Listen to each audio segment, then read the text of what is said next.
इफ्तिखार साहब, सबसे पहले तो जो देखिए, ये हम आते हैं कौमी असम्बली पर तो बाद में आते हैं, पहले तो हमें ये बताइए कि ये सदर मुमलिकत ने चीफ इलेक्शन कमिश्नर को तलब किया है एक अर्जेंट मीटिंग के लिए, दावत दी है, तलब किया है, जो भी इस्तेमाल कर लिया जाए फ्रेज। लेकिन आप इसको कैसा देख रहे हैं कि अब ये मामला कहां पर जाएगा, और क्या चीफ इलेक्शन कमिश्नर सदर मुमलिकत के पास आके जल्दी इलेक्शन की हामी भर लेंगे, अनाउंस कर देंगे? असल में रजा बात यह है कि एक लाडले की जो जिद है ना, वो वहीं पे ही है। और समाज का एक बहुत बड़ा हिस्सा जो है समझता है कि पाकिस्तान के तमाम मसाइल का हल लाडले के पास है, था और रहेगा। लाडले ने जो मुतालबात किए थे उसमें एक चीफ ऑफ आर्मी स्टाफ की तैनाती का था कि ए आदमी को बना दिया जाए, बी को ना बनाया जाए। दूसरा उसका मुतालबा है मुझे इलेक्शन की डेट दो।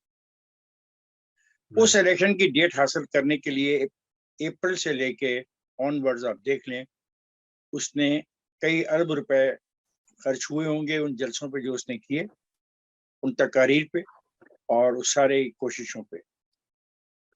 तो एक आधी चीज तो वो लेके रहेगा, जी। क्योंकि आपका जो ये हुकूमती ढांचा है ये तो इतना कमजोर है कि ये सोच ही नहीं सकता कि इस किस्म के हालात को कैसे मैनेज करना है। जब आप लोगों के इशारों पे उनकी ख्वाहिशात के मुताबिक जजेस दें, उनकी ख्वाहिशात के मुताबिक आप अपना अटॉर्नी जनरल दें, तो फिर आपके साथ इसी किस्म के मुतालबात होते रहेंगे और आगे जाएं। मैं ये समझता हूँ दो चीजें हैं।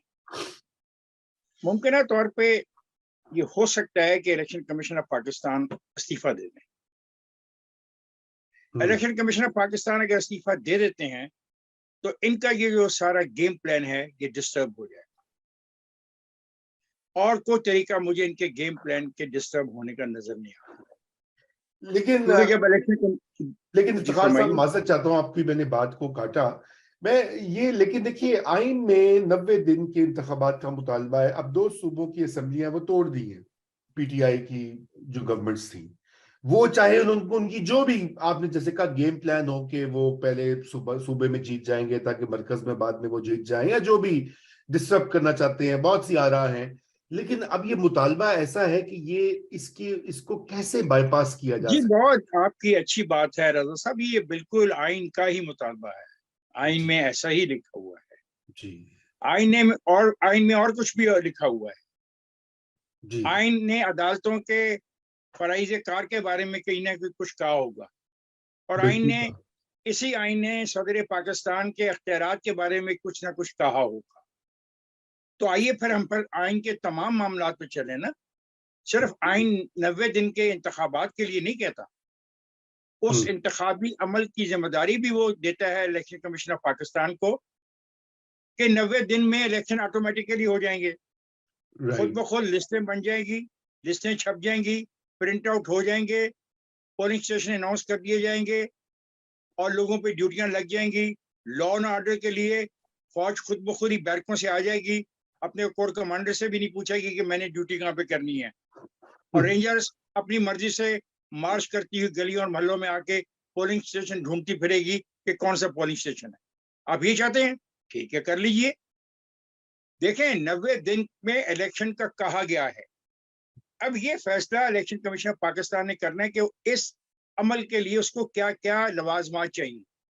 राइट। अब अगर आप वो लवाजमात पूरे नहीं कर सकते तो फिर मुझे बताएं, क्या 90 दिन के लफ्ज के ऊपर ही आप अड़ जाएंगे? और फिर इस मुल्क के अंदर अगर कुछ खराबी होगी तो फिर उसकी जिम्मेदारी कौन लेगा? सदर पाकिस्तान लेगा। हाँ, सदर पाकिस्तान लिख के ही कह दे कि 90 दिन में इलेक्शन करा दो, या जा रहा ना मुलाकात के लिए बुलाया ना 20 तारीख को, तो उसको कह दे कि मैंने हुक्म दे दिया तुम इलेक्शन कराओ। वो कहेगा जी मेरे पास स्टाफ नहीं है, तो वो कह दे प्रेसिडेंट ऑफ पाकिस्तान बगैर स्टाफ के करवा दो। वो कहे हम्म। जनाब मेरे पास तो अदलिया मेरे साथ तावन करने से इनकारी है। वो कहे कोई अदलिया की जरूरत नहीं है, जाओ इलेक्शन करवाओ। वो कहे कि जनाब मेरे पास तो लॉ एंड ऑर्डर सिचुएशन हो जाएगी। तो वो प्रेसिडेंट साहब कहेंगे तुम होते कौन हो ये सवाल करने वाले, जाओ और इलेक्शन करवाओ, तुम्हारा काम है इलेक्शन करवाना। ये आइन में क्या लिखा हुआ है कि तुम्हें फौज मदद करेगी, या रेंजर्स मदद करेगी, या तुम्हें मशीनरी चलाने के लिए बंदे चाहिए होंगे, या वोट के लिए पोलिंग स्टेशन पे अफराद की जरूरत होगी। आइन में कहाँ लिखा है? आइन में लिखा है कि 90 दिन में इलेक्शन कराओ। तुम जाओ, मुझे ज्यादा ना समझाने की कोशिश करो, जाके 90 दिन में इलेक्शन करवाओ। वेरी गुड, चलिए लेकिन आप करवा लें। इफ्तिखार साहब, मैं सोलंकी साहब की राय भी लेता हूं, लेकिन मैं एक आपसे मेरा एक क्विक नुक्ता है, उसका मुझे रिस्पॉन्ड कीजिए।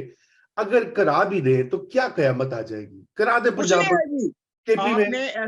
आपने रजा वो सवाल कर दिया जो मेरे दिल में है। मैं तो कहता हूँ इन लोगों को आज हुकूमत को डिसॉल्व करना चाहिए, इलेक्शन अनाउंस करने चाहिए, जाके अपना काम करना चाहिए। और जो शहजादा आना चाहता है, वो ये जितने भी 172 अरब रुपए नहीं है, बल्कि मुझे मुर्तजा बता रहा था कि 172 रुपए की खेल नहीं है, ये तो पता नहीं कितने 100 अरब रुपए की खेल है। कल थे आए ना और शहबाज राणा हमारे साथ। हाँ, तो आए तो आके आए और रिजॉल्व करे।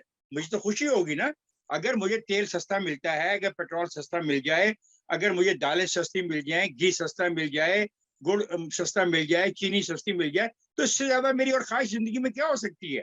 ये तो बड़ा सिंपल सी बात है। ये शहबाज शरीफ साहब बिलावजह चिपके हुए साथ। शहबाज शरीफ साहब तुर्की के दौरे तशरीफ लाएं और कहें कि जनाब ठीक है, मैं इस नतीजे पे पहुंचूं कि अवाम ये समझती है कि उस अगर हम चले जाएं तो उनके मसाइल तय हो जाएंगे। So here I request the president of Pakistan, I am going to dissolve the assembly. Election जब चाहे करवा लें, लेकिन फिर मसला मेरा वही आएगा कि इलेक्शन कराने वाली अथॉरिटी कौन है? अगर उस अथॉरिटी की कोई रिक्वायरमेंट है, तो क्या आप उन रिक्वायरमेंट को पूरा किए बगैर आगे जाना चाहते हैं तो जाइए, हम आपको रोकते नहीं, क्योंकि आप इसको कमजोरी समझ रहे हैं। और ये कमजोरी नहीं है, कुछ हकीकतें हैं जिसको फेस करना होता है। 90 दिन की बात ही खत्म हो जाएगी, शहबाज घर चला जाएगा। अगर इलेक्शन लड़ना हुआ, कुछ को हल्का मिल गया तो इलेक्शन लड़ लेगा, नहीं मिला तो आराम से घर बैठेगा, उसके बाद लंदन चला जाएगा, खत्म हो गई बात।